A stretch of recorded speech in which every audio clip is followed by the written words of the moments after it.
निसर्गाच्या अथांग पसाऱ्यात प्रत्येक जीवाला एक विशिष्ट भूमिका दिली आहे. त्यातलाच एक जीव म्हणजे पॅरिप्लॅनेटा अमेरिकाना, म्हणजेच आपल्या भाषेत झुरळ.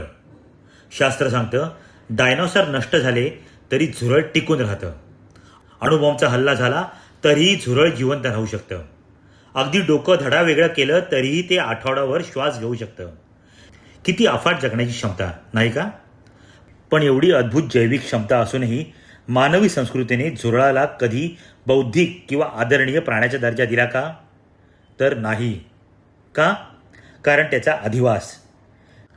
त्याच्या या घाणेरड्या आणि ओंगळवाण्या अधिवासामुळेच विज्ञानाने त्याला कितीही अमर मानलं तरी जनमानसाच्या मनात मात्र झुरळाबद्दल केवळ आणि केवळ किळस आणि तिटकाराच उरतो.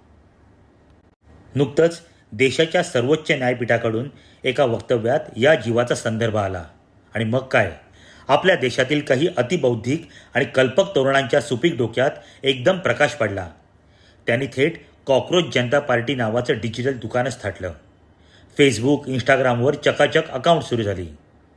विचार करा, ज्या प्राण्याच्या नुसत्या दर्शनाने घरातील लहान मुलं किंवा सुजाण माणसं किंचाळतात, दूर पडतात, ज्या प्राण्याला पायदळी तुडवण्यासाठी किंवा झाडूने हाकलण्यासाठी माणसाचा हात सरसावतो, त्याच प्राण्याचं नाव स्वतःच्या कल्पकतेचं, अभिव्यक्तीचं प्रतीक बनवणं ही नेमकी कोणती मानसिक अवस्था आहे?